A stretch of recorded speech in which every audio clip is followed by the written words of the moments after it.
pleasure to meet you, Rebecca. Is that what do people call you? Rebecca or Bex. Okay. You can call me Bex. You can call me Bex. I could listen to you talk all day. What was that? The accent? Yeah. Or just me? It's you. But no, I am so excited about this. And when you said, can I get some help? I was like, now here's my chance. Here's my chance to go. Come and talk to me. You gotta change your Instagram profile picture. You think? Yeah. Why? Yeah, because you're cuter now than that picture. It's the bins.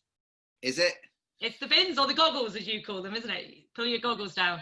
Just to kind of set the... See, I found your book about a year ago. Uh-huh. Feck Perfunction. And I don't know how. I can't remember how, but whoever it was, it was a gift, right? An absolute gift. And I read it. I've got a little cottage in West Wales, which is my kind of boat hole. So I go there just to chill out and relax. And I read it sitting out on my decking overlooking a beautiful woodland. And I read it in one sitting. Yeah. And it just changed everything for me. I'd been on a bit of a journey of, finding my creativity again. And then your book came and just went, yeah, that's it, do it. And it just, changed everything. And then I went off and started being braver and more dangerous and having more fun and showing up all excited at stuff, right? Because it does kind of work. And then you brought it to life in the last few months or the last few weeks when you started doing your live on Instagram and reading your book and reading chapters from it. So yeah, thank you for that. An extra gift. The live Instagram has really kind of changed the game for me a little bit because of the warmth and the vibe from the audience and the response. And, people are writing me and, how important it is and blah, blah, blah. And I'm like, I got to figure out how to keep this going, which is where Creative Warrior came from. I mean, part of tuning into you is hearing you, but then all the people joining in and all the comments and the feedback you were getting was just as amazing, actually. And really warm and, people, it's funny because, I've traditionally had this reputation of being kind of like 8 foot tall and a big, aggressive monster. And because people would look at my work and they would confuse passion for anger. Mm-hmm. Mm-hmm. I will admit I do carry probably more anger than I need, but what comes out in the work is passion. To have people really kind of seeing the vulnerability and authenticity that I've always aspired to and I'm getting better at has been really moving. Yeah, and it really comes across. I mean, the anger thing's something I have leveled at me sometimes about my passion and people seeing it as anger but I think, like you say in your book, it's having an opinion, right? It's being passionate about what you believe, and it's having an opinion about it. It's not anger. It's just I just feel it, so I'm going to say it. In the lives that you did, it was. I mean, I'd never seen you live before, right? I'd read you and seen your images and that, but the passion strongly came across, and the vulnerability. I have fought crying so many times. And usually when I'm signing off, it's like, where's the button? Where's the button? Yeah. During that time when you were doing the lives, I think I had the virus and was feeling, quite, poorly. And I wasn't with my kids because I was isolating. And, you always seem to choose the chapter that I needed to hear that day. Right, it was just always, and there was one that I wanted to ask you about because the series that I'm doing, and you're the first, is around ideas in love, life, and business, and how they all wrap up into one. And one of the ones that made me cry, one of your lives that made me cry, was around confidence is sexy. So you read the chapter, and then you went at the end of it. You went, but you know what? I've moved on since then. This has gone deeper. Yeah. And you went on to talk about loving yourself. Yeah.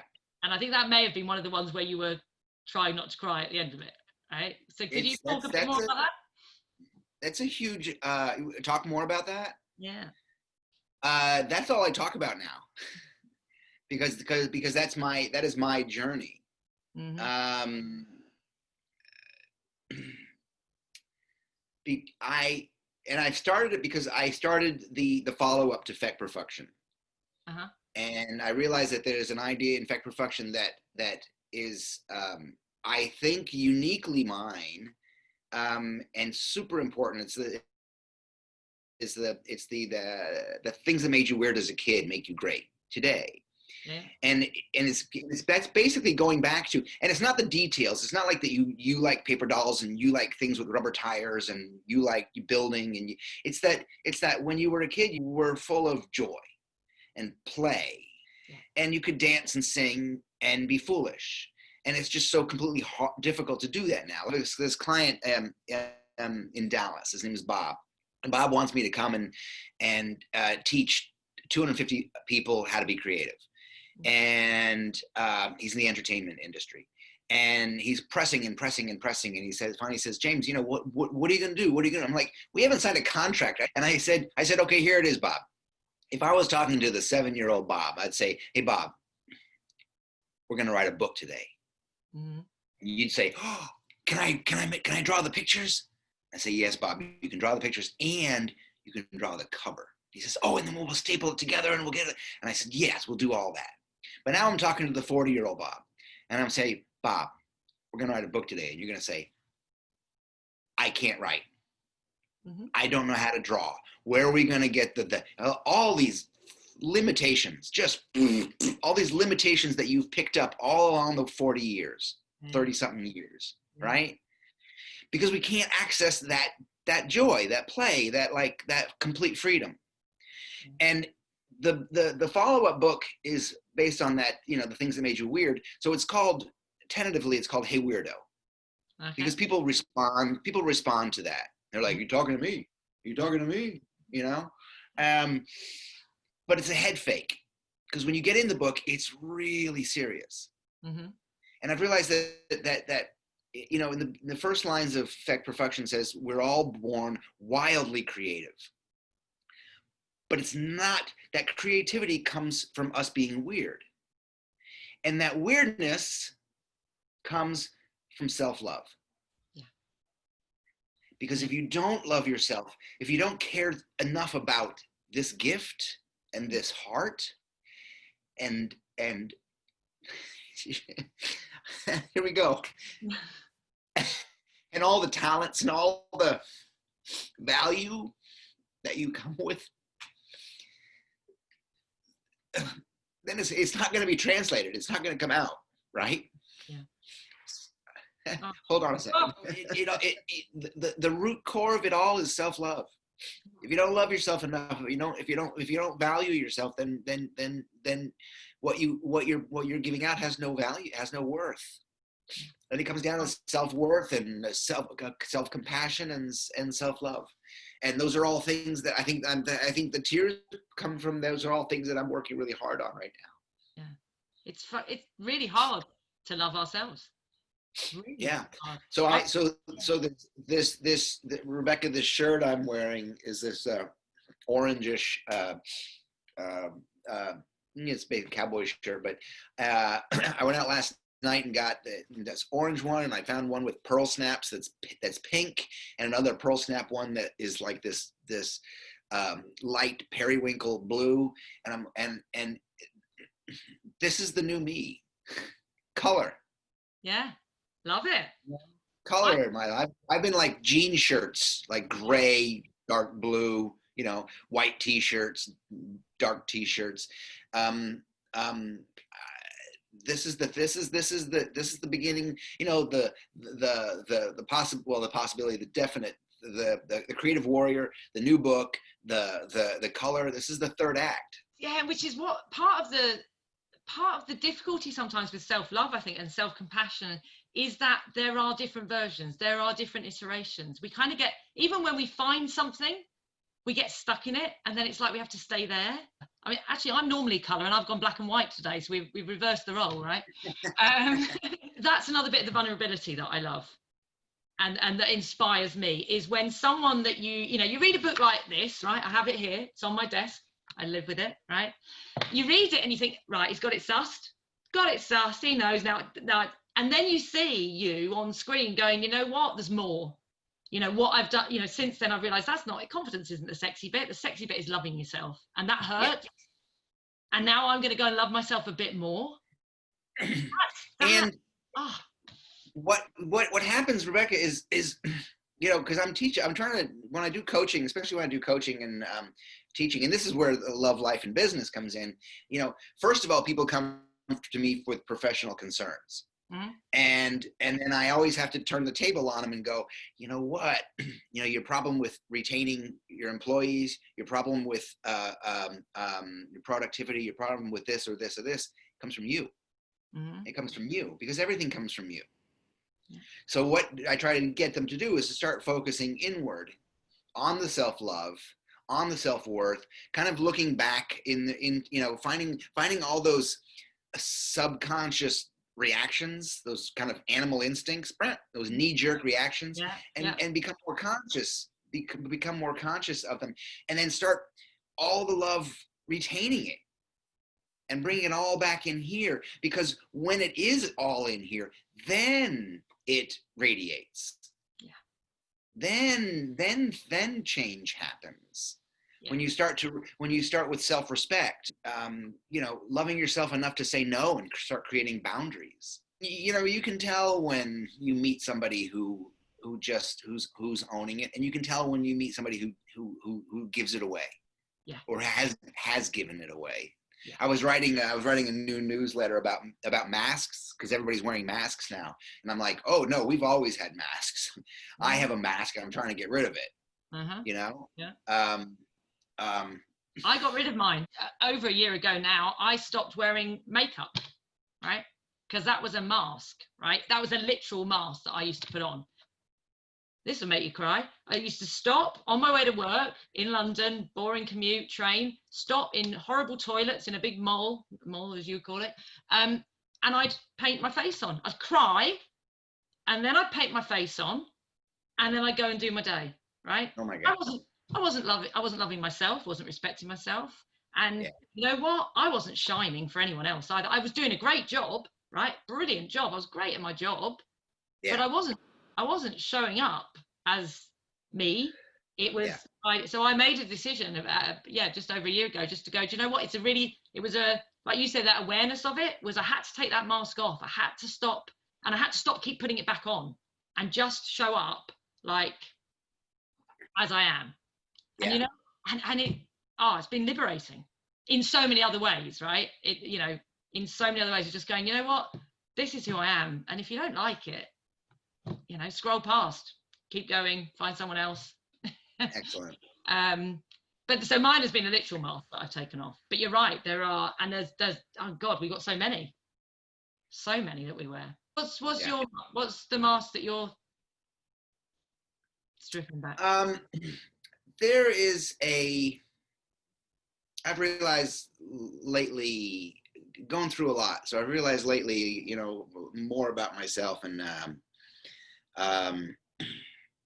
it comes from how I was raised, that I have a controlling, I want to control things, and it makes me really tight. Like, it makes me, like, I'm trying to learn to dance and to move my body, because it's tight, you know. I, even creatively, people are like, oh my God, James Victore. I'm like, no, there's a lot more. Mm. You haven't seen anything yet. I'm gonna start getting good now. Yeah. It comes out in my coaching. I mean, not the controlling thing, but the freedom. Like, when I'm with other people, I'm stellar. Yeah. I'm amazing. I've changed people's lives who I haven't even talked to. They've either read my book, or they've watched a couple videos, and they go and they quit their job and they do this and they do this. And then a couple years later, they come and they tell me, I'm like, what? But doing it for yourself. A whole different thing. Yeah. So there's a freedom that I'm trying to access. So I'm doing this very, very fascinating thing right now. Uh-huh. I'm doing I have a therapist, and his name is Rumor, and he's a horse. Oh, okay. And Rumor, horses read your energy. Yeah, yeah. And when I spend time with him, if I'm not present, he walk away. He's like, "Oh, this guy's not here." Mm. They need connection. Yeah, yeah. And so I'm going through this. I'm spending time, once a week for a couple hours with Rumor, and learning how to be present, learning how to remember how that feels. Yeah. The three things you've said there today about that I do in the coaching my coaching journey, and I haven't experienced it yet, but as part of one of the programs I do, we do a day with horses. The people who've been on it and done that, exactly that. You can't bring your bullshit. They will see it. They will just go, it's not. And I believe that where I've stripped back a lot of the bullshit, right? I've got people who are walking away because they don't like the non-bullshit, right? But the other people are coming and going, right, I can see this now. I can see you. I can see your energy now. And then you talk about dancing, which is another big part of our program that we do, is we dance all the time, just like proper dancing, not looks good on the dance floor kind of dancing, proper dancing. And when I need to reconnect to me, I go back into my tribe and I dance, and just let go. And the energy you get from it is amazing. What do you listen to?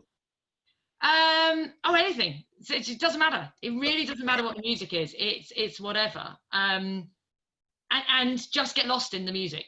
Just get really lost in. And I dance on my own a lot of the time. It's just here. Yeah. Music on, kitchen dancing's great. We have a dish towel hanging in our kitchen that has embroidery that says, "In this kitchen we dance." Yeah, the going back to being like the child who doesn't, who just loves doing what they're doing. So we have a thing which we call soft play dates. You go and you have a date with yourself, right? Once a week, you make a date with yourself, and you go and do something that you love doing.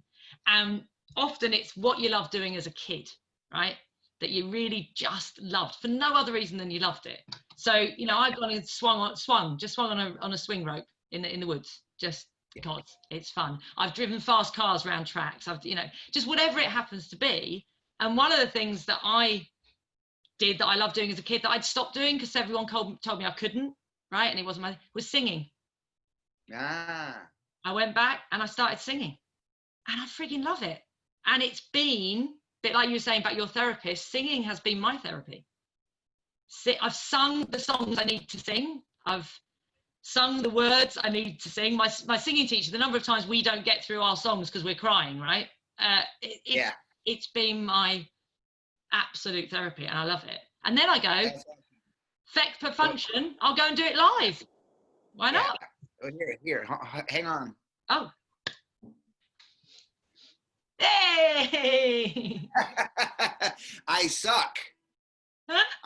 But I've owned this guitar for 15 years and I never learned to play. Sorry, can I make a deal with you though, right? Yeah. You learn to play, and we'll do a duet. How about that?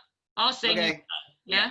Okay. Yeah, I'm just trying to learn the strumming. I'm just, it's just been the last couple of weeks.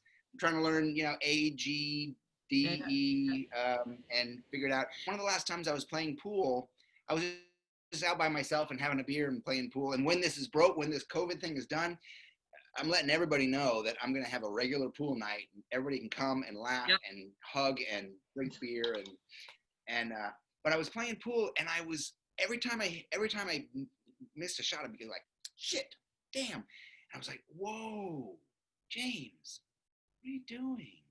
Mm-hmm. So I started this whole thing, it's a whole new mindset around pool, and trying to in the rest of my life, trying to be just more mindful. And when I'm shooting now, I think whatever happens is going to be great. And what happens, Rebecca, is actually your game improves. Yeah. It's enjoying the process, isn't it? It's and something that I've, rediscovered in discovering my creativity and what, like you say about it, writing the book, going back to, here's the book we're going to write. I actually have approached my business over the last year, like that 7-year-old kid, of going, Where's the fun in it? Where's the fun? Can I just put that picture in it? And can I write that bit? And can it have this name? And without trying to put all the, and you say it in your book in there about, you know, your shoulds, musts, woulds, you know, all of that crap that just kills the actual fun and the creativity and the fun and the process of enjoying playing pool, right? And how many people quit playing pool because they're no good at it? How many people quit golf because they hate golf, but you know, because they're not good enough at it? How many people quit singing because they can't actually sing? Yeah, you know, I can't actually sing, right? Yeah. But who cares? I love it. So tell us about Creative Warrior then. Started out just like having some connection, to wanting to have a connection with audience and just talk and just see how people were, and then it just turned into like mini coaching and telling stories and asking answering questions, and I thought, I want to keep this somehow.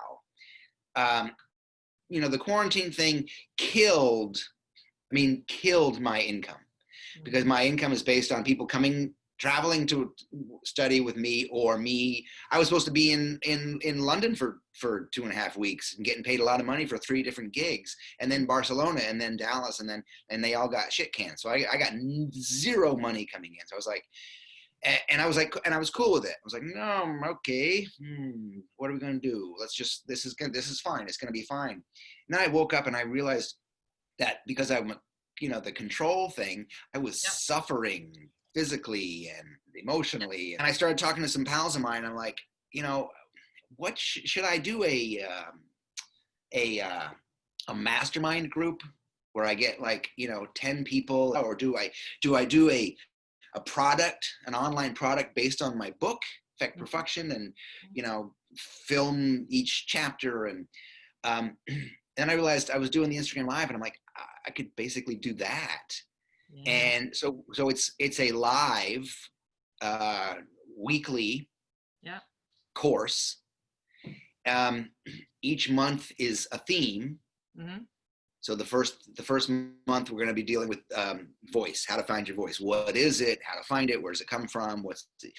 So and then in a month there's 4 weeks. So the first week is on mindset. So the first week is kind of a lecture on voice. The second week is me demonstrating in my work and in other works examples of or showing tools and skills in getting that out. The third week is talking about homework. So I give them homework about how you can practice. And then the fourth week is going over homework and doing a Q&A and introducing the next, which is I think the next month is so June, July is voice, and then July, August is going to be fear. A super low entry fee. Yep. Because I want it accessible. It's funny because this project is hitting all of my trigger points.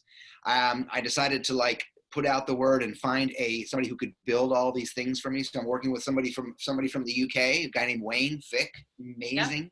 Yeah. And he's building all this stuff out for me. And then I've got a dear friend of mine, Amanda Garcia here in Texas, who is doing all the marketing and strategy. And it's funny because I've known her forever. And I've never worked with her because she wants me to do everything correctly, and I'm like, I don't want to do everything. There's a laziness, there's a reticence to do things the right way because I'm supposed to be this rebel, or you know what I mean? Always finding the back doors, and I'm doing everything correctly this time, and I'm really excited about it. So can I ask you on that then? I'm interested by that. A reticence to doing it the right way, or do you sometimes find that doing it the right way will kill some of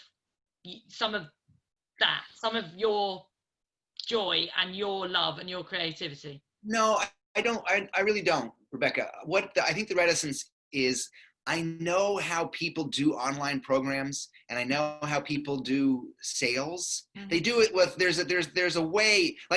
I know that there's the James Victore way within that package, but it's you got to do this 3 weeks out, and then you got to do this 2 weeks out, and then you got to say limited seating, and the sales funnel and the emails that go ding dong dong dong dong, and I'm like ugh, really?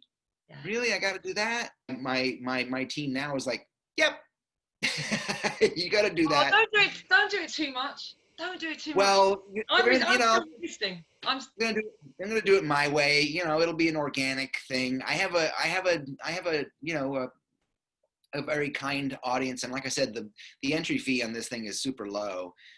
So yeah, we'll see. So basically, anyone can join this. Anyone can join because it's remote. Anybody, you know, it's you know, what I found about my audience is it's that, or the people who are attracted to me are people who basically have a song left to sing in them. People who feel themselves creative. I got a gal who in Toronto who fixes shoes. You know, I got a blacksmith.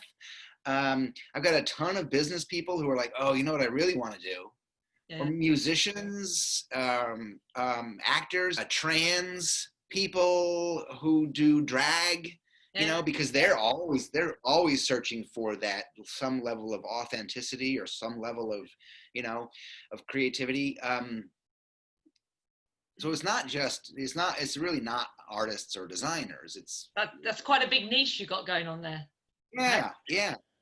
And the only way I can serve them is if I can just be me. And you and your book and us talking today helps me with that, because it helps me just go, no, I'm not going to conform to that. I'm going to do, because I know that I show up as my very best version of me when I'm just me. Yeah. And as soon as I stop being me, I'm not the best version, and that doesn't serve my clients well, right? And doesn't serve people that I have in my life well. When I do coaching with my, you know, the one-on-one clients, you know, it's always been Skype, but now it's Skype or Zoom or whatever. But I get off the calls and I'm kind of amazed at how honest I am with them, kind of calling people out on stuff. And I think it's just because I've learned through a couple of projects that I've done as a designer, I've learned a tone of voice that is what I call a stern, cool father. Yeah. You know, so I can be honest, and they'll hear it. Yeah. I think you've got that tone right. Like, you got that tone right. And I think I'm finding my tone with that, right? I think I'm, it's an iteration of it, right? And interestingly, where we started, where you said about my profile picture, is the feedback I've had is that doesn't represent the person that I am when I talk to people, right? No, I didn't expect this package. Okay, this is a good package, though, right? Yeah. Okay, good. And all the stuff about Creative Warrior is on your website, right? So I can find it. I can share it. It will be. It will be. It'll be the new landing page on jamesvictore.com. So this has been so cool. Can we do it again sometime? It's been a delight, of course. Anytime you just drop me a line. You know where to find me. Fab. Thank you so much. Love you, baby. Thank you, baby.